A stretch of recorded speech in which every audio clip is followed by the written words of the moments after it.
You're listening to a Frequency Podcast Network production. The Brock and Dalby Podcast. This is the Brock and Dalby Podcast. Welcome to Tuesday. My name is Brock. I'm Dalby. Just want to remind anyone, I don't know where you're listening to this podcast from, but it's worth checking out the Seeker app, not only because the company makes us promote it, but you can actually win $250 if you go there. Yeah, it is the nicest thing about it, I think, other than the ability to listen to the shows, the podcast, wherever you want to go in one app. But you can check out all the contests that all of Rogers is doing. And if you're eligible, like with our Easter egg hunt, you can win prizes without even having to try that. We post these daily clips over on the Seeker app there, and in there we've put in an Easter egg, a word that you need to enter in. If you enter that word, you could win $250. And then after you win, you could delete the app if you want to as well. That is fully up to you. Keep it. Maybe there will be another contest you could win stuff from. Maybe you like listening to our daily clips. Or, I don't know, I think they're only measuring downloads down at corporate, so you're probably fine. The Brock and Dalby Podcast. The Brock and Dalby Podcast. Good news for parents thinking about buying the Nintendo Switch 2, which will be coming out this summer. Nintendo officially confirmed that the games will taste bad. What? Did you not hear about this with the first Nintendo Switch? I have no idea, no. So Nintendo Switch games are on very small little cartridges. They almost look like SD cards. They're very small. Yeah. And because it's the more kid-friendly system, they were worried that kids might take the cartridges. So they made them taste bad so kids wouldn't eat them? That's right. They used denatonium benzoate, which is apparently it's non-toxic. It cannot hurt you, but it tastes horrific. Yes, I tried once with one of my Nintendo Switch games. They confirmed yesterday that they will be coating the new Nintendo Switch games in this same coating to keep kids from eating them. I mean, it's pretty brilliant because kids are dumb enough that they'll just eat anything. Well, that's just They want to it. put everything in their mouth at a certain age. It's everything in the mouth or everything in the nose. I feel like everyone's seen a kid with a marble shoved up one of their nostrils before. Oh, I remember sitting in kindergarten watching a kid shove 3 crayons up his nose. Whoa, back to back? Yeah. I bet you that's not even the world record. I bet you there's a kid that's probably shoved more up there. I love the idea of turning it into a competition. You know how they have baby races at the mall sometimes? Yeah. Just set down a bunch of toddlers and a bunch of crayons and see who can get the most. That's how you find out your kid's going to party when they're older? Yeah. I'm honestly surprised. I've only ever heard of this stuff when it comes to the Nintendo Switch. I've never heard of it as being a commercially available product.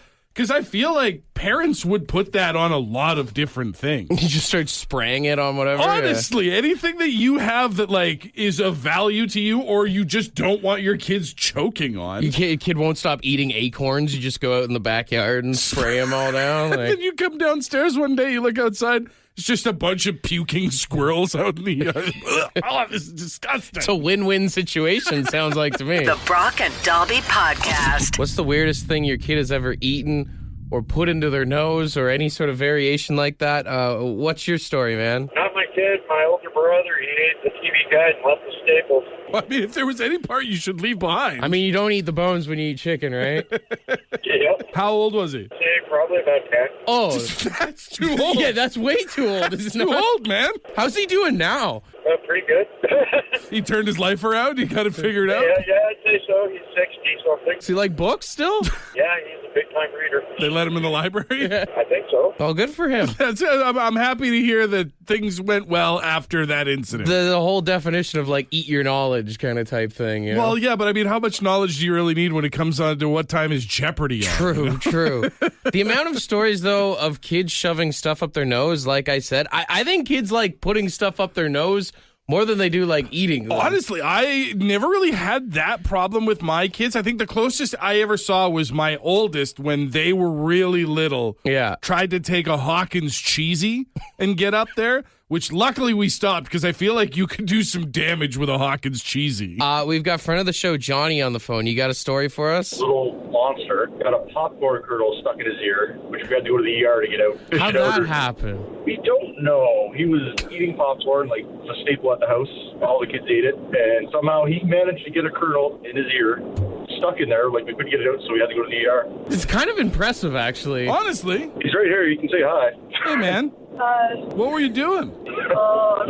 Do you remember this at all? No.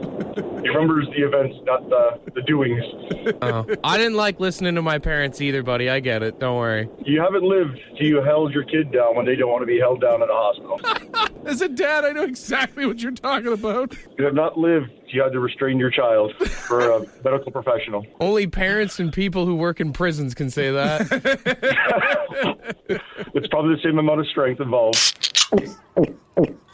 The Brock and Dalby Podcast. According to a new study, they say that smelling a romantic partner's scent, even through worn clothes, can reduce stress and feelings of loneliness. Now, I wonder, does this also go for, like, stinky clothes? Like, if you got a man that works in the trades, right? You got some real stank on him. Do you just smell the high vis or something? You're like, see, I think the thing is I think it's not necessarily whether it's good or bad. It's if that smell reminds you of that person. So if you're with somebody like my girlfriend wears very nice scents, when I smell them, I'm like, I think of her.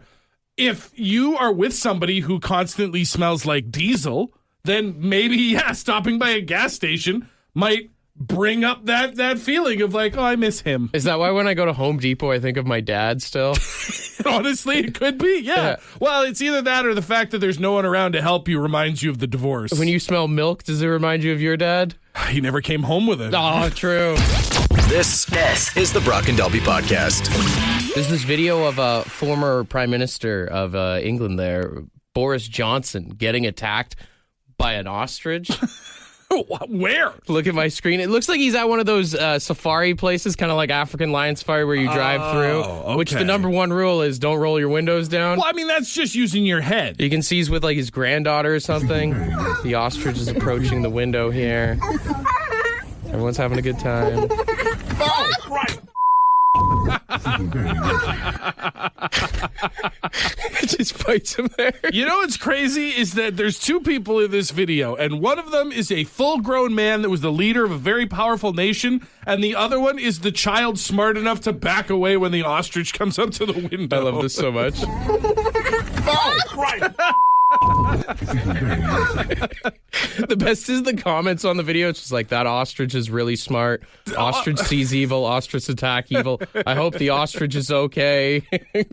Even ostriches are political creatures, apparently. This is my favorite. One of my favorite series of videos online is people who go to these like animal preserves and drive through with the windows down, or like they'll hang food out the window to lure the animals over, and then they're like, I can't believe I got kicked. Well, we used to go to African lion safari out in Hamilton all the time as a kid, and I mean, when you get to the monkey section, those like red-assed monkeys, they just rip apart people's cars and stuff. They'll rip off your side mirrors and everything. Well, it's crazy. I think somebody told me if I ever go to one of those places, it was you. It said if you ever go to one of those places, get a rental. Get a rental and get the insurance.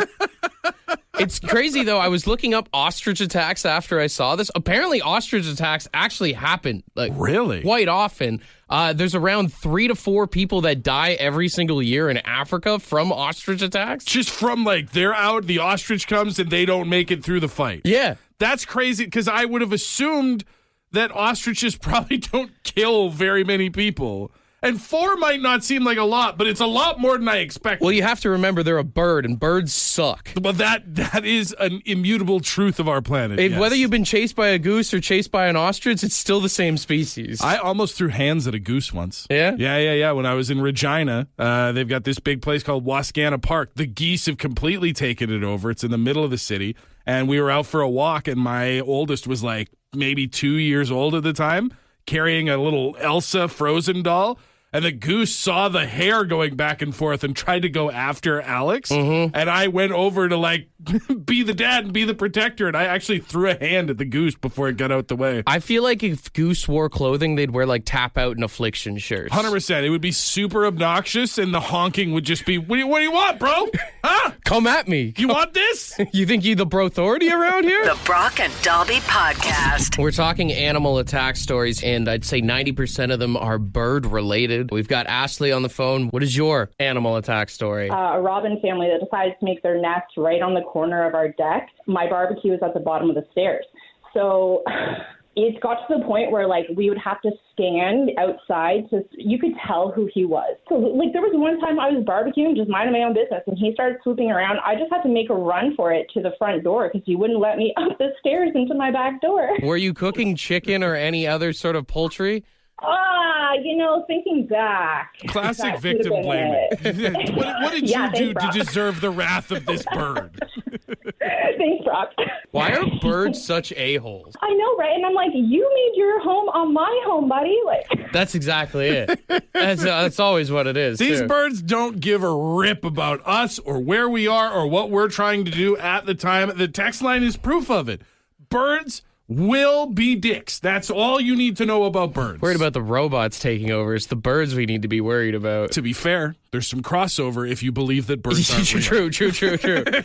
We've got friend of the show, Russ, on the phone. What's your animal attack story, man? Oh, I was sitting in the tree stand hunting moose, and I couldn't get down from the tree stand because the moose is at the bottom of the stand. It started charging me after I got out. It's always weird when the hunter becomes the hunted. Exactly. I wasn't too happy. You jump down from the tree, and then how does it go? You just run for your life, or? Yeah. And he kept following, or what? Oh, yeah. There was nothing around. I'm not going to lie. I would have stayed in the tree stand. Like, for as long as it takes. I don't think I outrun a moose under any circumstances. Moose can't climb trees, right? That's right. That's what I'm saying. I got the high ground. I'm not giving it up. Well, I know, but it was getting dark out, so I had nothing to do. I sleep here. I live here now.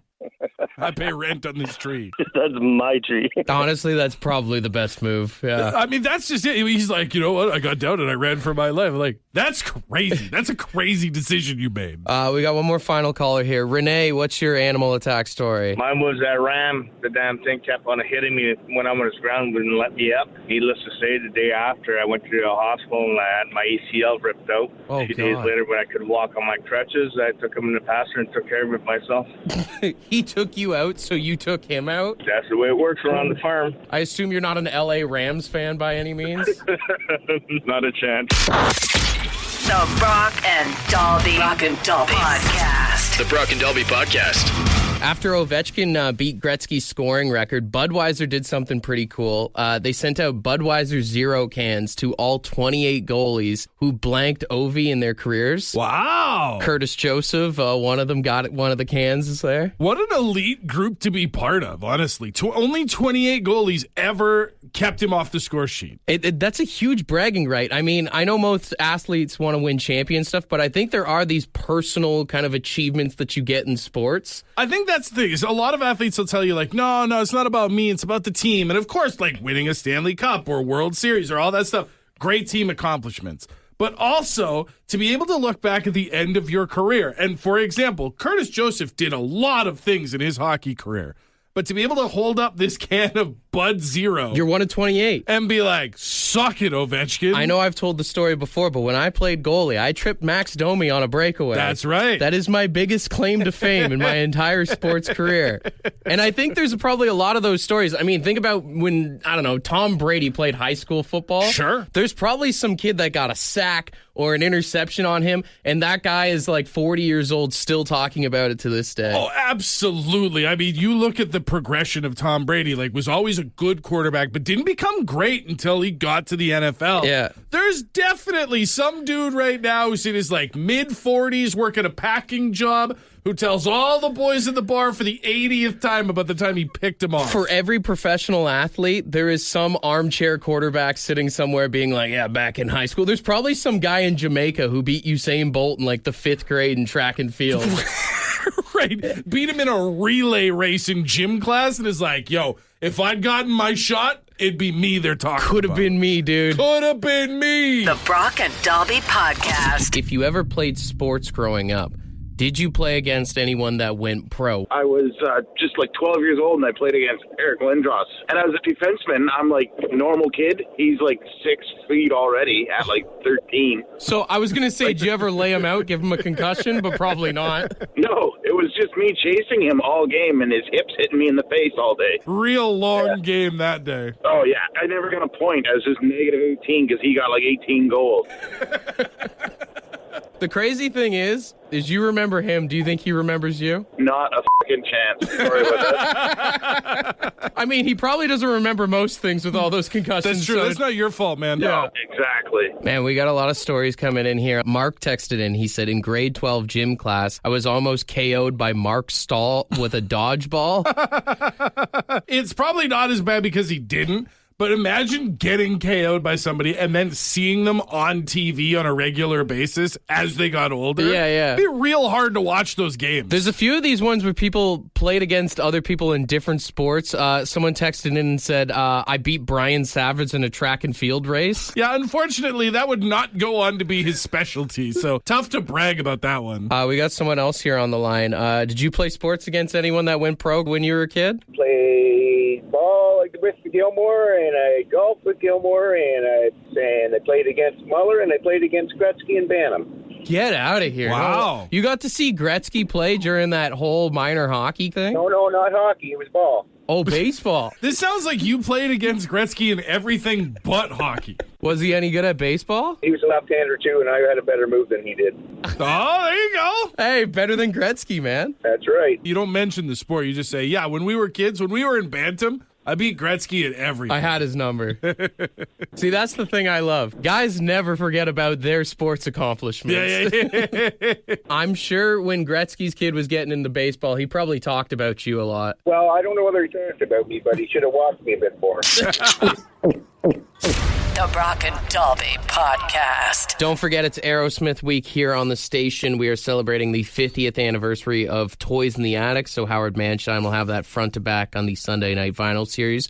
But as we've been doing the past few weeks, I felt like we should censor out some Aerosmith songs today. Well, I just feel like, yeah, some of the lyrics already lead themselves to make you think things. 9 out of 10 Aerosmith songs are just sexual innuendos anyway. So you throw in a few censor beeps here and there, and you can really elevate this one was very easy to do like this. I'm close to you, feeling your beating,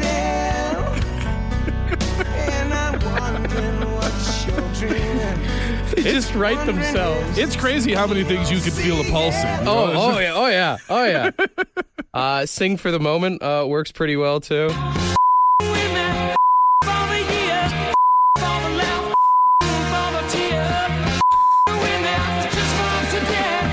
It's basically every rock star's anthem. For the tear is a little concerning, but It's a different time, my friend. It was a different time. Love in an Elevator just writes itself, and I didn't want to do just the chorus because that kind of seemed like the easy way out. well, that's just it. I mean, you know, we've probably all made that joke at some point. I think we're better than that. Sure. So I went for the first kind of verse of the song there.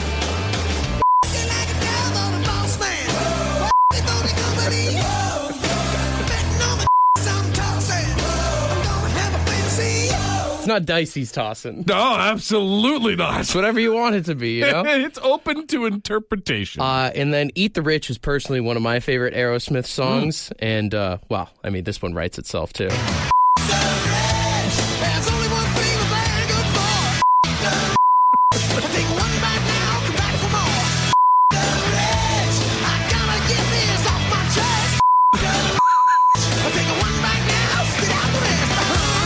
The sentiment of like, let's eat the rich and take their money sort of thing, but if you do that, you might be able to get yourself in the will. Taking one bite now and spitting out the rest. It's a whole new meaning to this song. This is the Brock and Dalby Podcast. $1,000 minute. All right, $1,000 is up for grabs if Neil can answer 10 questions in 60 seconds. How you doing this morning, Neil? Good. How are you guys doing? We're doing all right. Would you consider yourself a smart man, Neil? Well, I'm somewhere in the middle area. You know what? Nothing wrong with being in the middle, all right? In the middle is a good place to live. All right, man. Well, if you can answer these 10 questions in 60 seconds, $1,000 is yours. You understand how everything works, right? Yes. Okay. All right. You ready to get going? I'm ready. You got this, Neil. Let's go, baby. All right. I'll count you in from 3 to 1. And the timer starts here. 3, 2, 1. What do newlyweds go on after their wedding? Honeymoon. How many letters are in a Canadian postal code? 5. How many rings are there in the Olympic logo? 5. Jay, finch, and swallow are what type of animal? Birds. What nut is Nutella made from? Hazelnut. What plant is most often used to treat sunburns? Aloe vera. What was the TV channel name TLC originally short for? The Learning Channel. Which of Canada's 3 territories is the newest? Yukon. Name the often viral mascot of the Philadelphia Flyers. Grumpy. How many objects make a baker's dozen? 13. All right, just snuck that one in there. Let's do the review here, Dalby. What do you think? So, I mean, that was a strong effort. There will be no shame bell, but I think you know where things started to fall apart. Which of Canada's 3 territories is the newest? It is Nunavut, which was splintered off from the NWT. The often viral mascot of the Philadelphia Flyers, not Grumpy, that's a dwarf from Snow White. It's Gritty. You did say 13 for a baker's dozen, but you were out of time on that. But it actually all fell apart on the second question.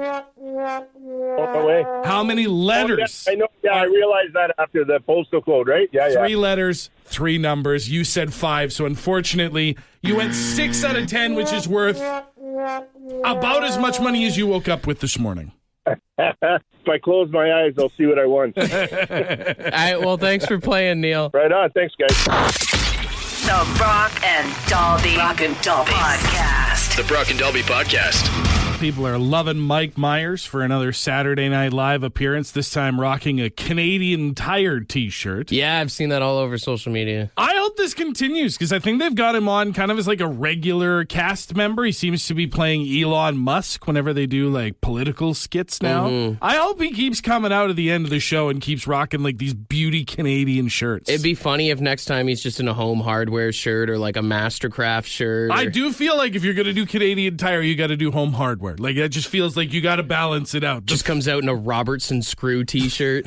That would be a deep cut reference that I think a lot of people would appreciate.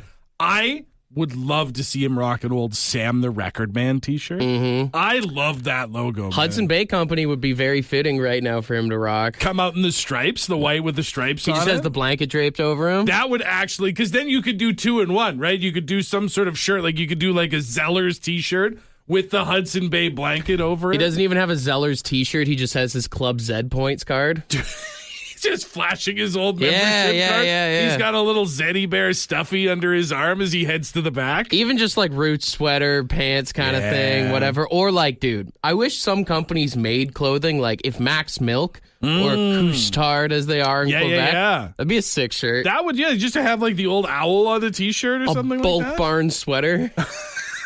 You 100% more than anybody I know would wear a Bulk Barn sweater. Dude, if Bulk Barn started selling merch, they had like little pockets for candies in them. Hell yeah, I'd buy that, man. You know what is a bummer, though, is every now and again you'll see companies will make like distinctly Canadian nostalgia merch. I remember finding a sweater with the logo for Video and Arcade Top 10. Do you remember that show? Yeah. I saw it and I scrambled for my credit card. It was $90. I'm like, I can't spend that. People money. trying to cash in on your nostalgia. I mean, you want to talk about nostalgia? They should make a House Hippo shirt. Guarantee you, like at least 10 people listening right now will buy a House Hippo shirt. Or like, I'm blanking. What was that robot like? I can take my arm off. It was like A-Star or something like that. Yeah, from War the Planet Amps. Danger, yeah. I can put my arm back on. He should have the 2 weird blue people from the Don't You Put It In Your Mouth. Don't you stuff it in your face. Except it said, don't you put a tariff on us. Sell me that shirt. I've got my credit card ready to go. The Brock and Dalby Podcast. Oh, text us 762-555. Ask us your questions, we'll read it on the radio.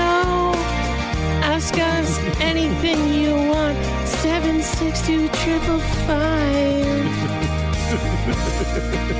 So text us. Yes, 762-555. Send us a text message right now. I think you're going to have to either start doing those earlier in the show or later in the day if you're going to keep being that sultry. You know what I mean? I think 8:37, there's too many kids in the car right now. I can't control it. It's not my fault I'm turning everyone on. These are after-hour songs you're singing. Text us Tuesday. All right, 762-555. You got a question? Send it our way. First one in here says, what song makes you feel like you're in a movie? Sandstorm. Darude. Every time it comes on. Why does that make you feel like you're in a movie? First of all, I only ever hear it when I'm driving, like if I've got a playlist on and it comes on. And you drive really fast. And I drive kind of on the quicker side, and it immediately makes it feel like I'm in a chase scene in like an early 2000s movie. You know what? I actually got the same one for the car. I heard Radar Love came on the other day in the car, and the doo-doo-doo-doo, right? Yeah. And I felt like I was in a Tarantino movie. I put a smoke in my mouth and stuff, and I was driving around, and I was like, I feel like I'm supposed to be doing something important right now. Yeah. Also, doesn't matter what I'm doing, if I hear Fortunate Son by CCR, I am in a Vietnam War movie. Yeah, I'm in a helicopter. Doesn't matter. I could be sitting on my couch playing Nintendo. I am in Vietnam. Great song to play Call of Duty to. Someone said, do dogs go on the bed? Yes or no? In my house, I try and say no, but they always end up sleeping with us. We have like a smaller dog, not small, but smaller, that doesn't take up a lot of room in the bed and doesn't wake me up when she gets into the bed. Wakes up my partner almost every time, but doesn't wake me up. So I say she's fine. That's the thing. I got a Pitty and an American Bulldog, and they like to... Yeah. And then the funny thing is, I complain about it, and then Courtney's like, you snore. Right. Yeah. Well, I mean, listen, if you need a CPAP guy, I got a CPAP guy. I could hook you up. Maybe, eventually. Get one for you, one for the dog. Someone said, what is a piece of technology that is outdated that you secretly miss? I won't lie, I miss making mixtapes. And I know that we have like streaming services and playlists and all kinds of online avenues to listen to music, but I still have very distinct memories of sitting in front of an old stereo with a record cassette feature, listening to the radio, waiting for the song to come on and feeling like, yeah. Did you ever make a mixtape for a special gal? One time. How'd that go? She did not care. She said, oh, thanks, I guess. And that was it. She never brought it up. I think I asked her once. I was like, you like that mix? She's like, oh, I haven't heard it yet. Oh, that's brutal. All right, cool. Never mind that. Kids today will never know how soul-crushing that was. Well, now they just send each other Spotify playlists and TikToks. I do miss LimeWire. LimeWire was pretty crazy. I mean, not to be an advocate for piracy or anything. Well, yeah, no, absolutely. You wouldn't download a car. I would if I could. I would download a bad impression of a United States president and risk my family computer, though. That was the best, was getting a CD all together, and then you're just driving the car, and it was, I did not have sexual relations. Damn it, they got me again. All right, final one here. Someone said, who is the GOAT to you in all of sports? Damn, the GOAT of all sports? It feels like it's Michael Phelps, right? I mean, with all the Olympic medals, yeah. Because, like, my natural instinct as someone who watches mostly hockey is to say Wayne Gretzky. I was going to say Tom Brady, to be honest, with all the Super Bowls. But even then, like, I feel like we're only going to see, like, look at Pat Mahomes, how young he is. Like, what Brady did, he's the GOAT of football for sure, but I think it'll be replicated. Same with Michael Jordan with the comparisons to LeBron and to Kobe. Yeah. And now Ovechkin to Gretzky. The only one that I can think of that's like A-tier, God-tier athlete with no next up is Michael Phelps. I mean, Nancy Kerrigan could have been there. Doing whatever it takes to win? Well, I mean, dude, if women's softball was big back then maybe Tanya Harding could have been a big deal, too. Want to be a part of the podcast? Leave a message on the Bad Line. The Bad Line is the answering machine for the Brock and Dalby Show. To get the number, text the word BAD to 762-555. Thanks for listening to the Brock and Dalby podcast.